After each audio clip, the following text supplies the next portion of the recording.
the Washington Post. So how did this opportunity kind of come about? When did Ron reach out, and when did it all come together for you? Nikki, nice to meet you. Likewise. I think when Pete retired, I think Coach just reached out to me and said, hey, there might be an opportunity. I think Pete was talking about whether he was going to retire or not, I think with Coach. And then Coach just called me, said, hey, listen, there might be an opportunity, I'll give you a call back. And then he called me later and told me that Pete was retiring. And then he said, hey, listen, we're going to fly you in and then be prepared to interview. We're going to interview, you're going to interview with the staff, which would have been on Thursday. Have you guys stayed in close touch over the years since your time together in Philly? Yes. We in the combine we would see each other and we talk football. What happens, Nikki, is that because I'm an offensive guy that also played defense and coach defense. Sometimes, Coach Rivera and I and Coach Frazier and I, we talk football. So sometimes they may call me about offense because sometimes it's easier for a guy that's been on defense to explain certain things on offense in a simple way.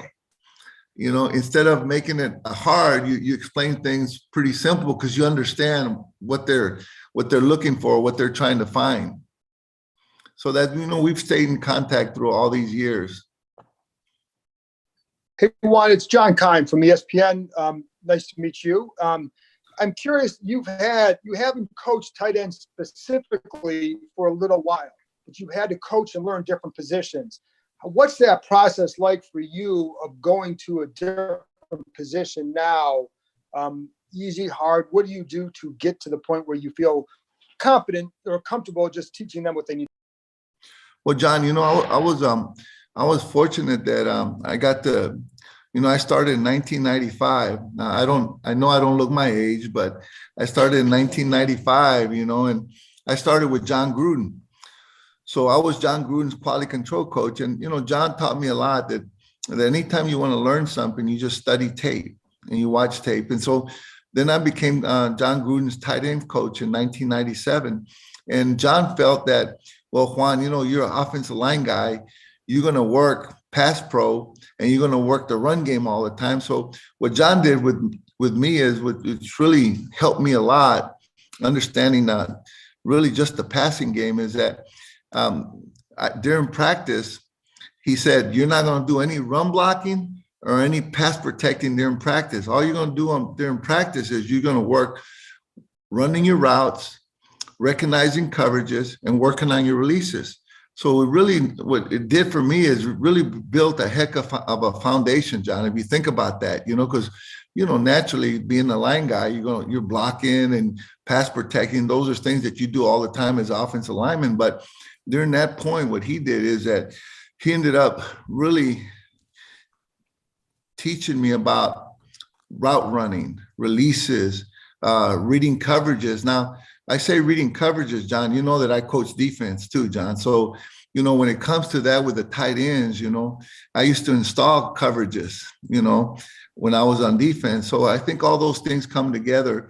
And the part that now that has to happen is, again, studying tape just for the routes to make sure that I can go ahead and take them to another level. I talked to Pete, I know Pete, and what I want to do is we talked and just so he can tell me what are some of the things that he was doing with them and so that I can kind of add. There's no need to take away, just add to the things that he was teaching. Hey, Juan, Ben Standig with The Athletic. Nice to meet you. Hey, Ben, how you doing? Great, thanks. So Logan Thomas has been the starter here the last couple of years. He's obviously coming off the injury, but just curious, he's an interesting story having been the quarterback. What are your thoughts on how he's developed and how he may be able to help this team this year? Well, you know what, Ben, I know Logan because I was with him at Buffalo. So I really seen him develop and come along. I was there at Buffalo when he was just starting playing tight end and really just working his way up. So, first of all, I know how hard a worker he is. And, how important his family is to him, which is important. And so I'm excited. I got to see him a couple of days ago, and I know that he's gifted. So, we're, really excited to get back working with him. We used to talk all the time when I was at Buffalo, so we have a good relationship and everything. So, just excited, when we get back on the field to just keep growing and keep developing and just get him even better than he was last year. Hey, Juan, Pete Haley with NBC Sports Washington. If you know Pete Hainer pretty well, then you know his coaching style is pretty fiery. We learned plenty of new curse words watching him the past couple of years. How would you describe your on-field coaching style? Is it similar to Pete's? Is it a different approach? How do you handle kind of the guys on a day-to-day basis? Hey, Pete, let me ask you this. Is it Peter or is it Peter? It says Peter on Zoom, but I like Pete, so we'll go with Pete. Thank you for asking. Yeah, you got it, buddy. Appreciate it. I think everybody has to be their own way, Pete. I think that I have probably a little. I'm a teacher, I teach, so sometimes it's hard to be able to teach and yell at the same time. But there's times when you do have to raise your voice. There's times where you might hear a word that, I probably wouldn't say around young kids and things like that. So I think that the bottom line is to be able to help the guys develop and play well so that we can win. So whatever has to get done will get done. Pete, I'm lucky that even though I'm young, this will be my 27th year in the NFL, and I've been fortunate. I've worked with college free agents. I worked with draft picks. In '97, I had 3 tight ends that I had to work. Chad Lewis was a rookie. And so there were certain different things that I've done. So the nice thing is when you get older, as long as you stay healthy, that experience, Pete, makes a difference. Everybody's reached, it's like your boss, Pete. I don't know how he talks to you, but certain people respond certain way. And as a coach, you have to understand that there's some kids that you may have to get on their butt because that's what they're used to. That's what they want. That's what they need to get them to the next level, to get them play like you want them to play. And there's some kids that don't respond to that. And I think as a coach, that's the feel that you get once you develop a relationship. How do I get this kid to be the best that he can be? However that is that's the way I need to be able to reach that young man. Hey, Juan, this is Matt Paris from the Washington Times. Nice to meet you. Just kind of going back to what you were saying about when you were coaching defense, how did that experience kind of help you learn a new role? And I know you've coached tight ends before, but since it has been so long, like how did that transition kind of maybe help with this one? You know what it does, man, is that, when I was on defense, the route concepts, understanding those things, so when you come over, what's helped me is that I'm a line guy that's just not in the box because I understand everything. I understand coverages, understand, and when I install in the run game, normally, in the West Coast, the line coach gets to install. So you get to coach the receivers, you get to coach the tight ends, you get to coach the O-line, you get to coach the quarterbacks. And what the defense did is you always understood defense, but when you were actually coaching it and detailing all the fine points, well, you understand sometimes that, when the nickel's lined up, Nikki, when the nickel lines up inside the slot receiver, if he's lined up between the tackle and the slot receiver, Nikki, you can say, hey, you know what? They're playing too deep. Oh, Nikki, you know what? He's lined up outside the slot receiver now. The nickel guy is, you know what? That's 3D. No, now, you know what? He's in a press alignment. He's lined up inside out. You know what? That's man coverage because that's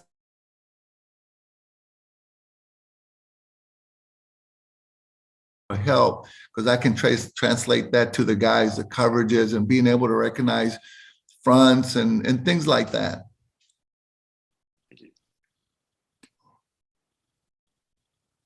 Anybody else?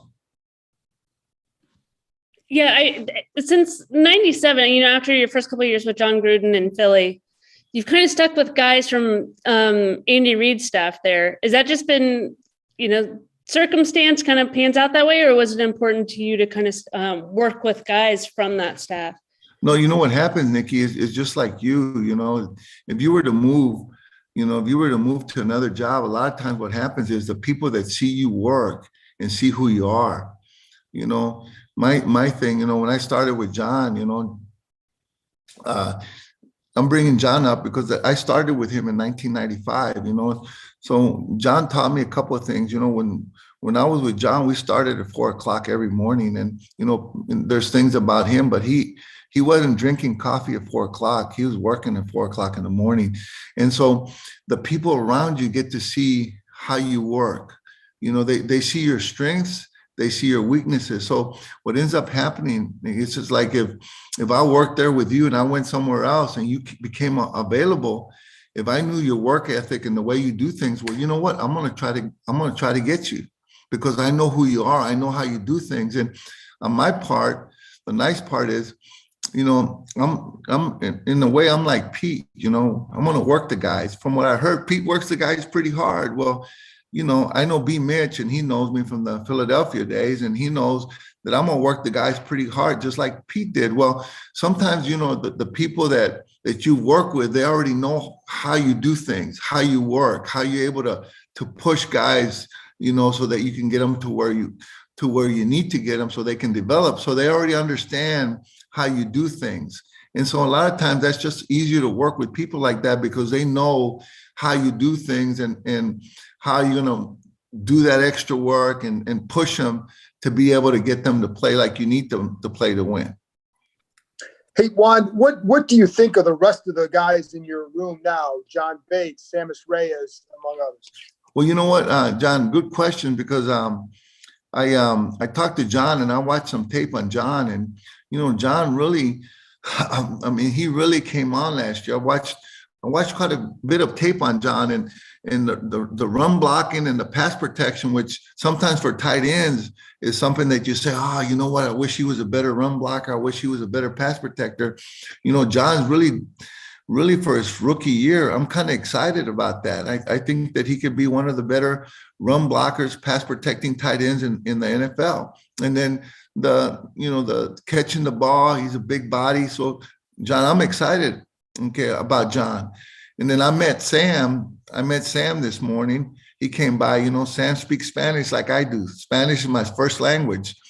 So we actually carried a conversation in Spanish for most of the time, you know, which is pretty cool, you know. But the thing with Sam, I think that just in itself, Sam's going to feel comfortable with me. And we talked about some of the things that he needs to do to develop. You know, I've been very fortunate, John. You know, when I was at Philadelphia and other places, I've had a lot of college free agents develop for me and play for me. So you have a feel, you know, for guys like that. All you got to do, get those guys to do is get them to know that you care about them and get them to understand that they have to outwork everybody.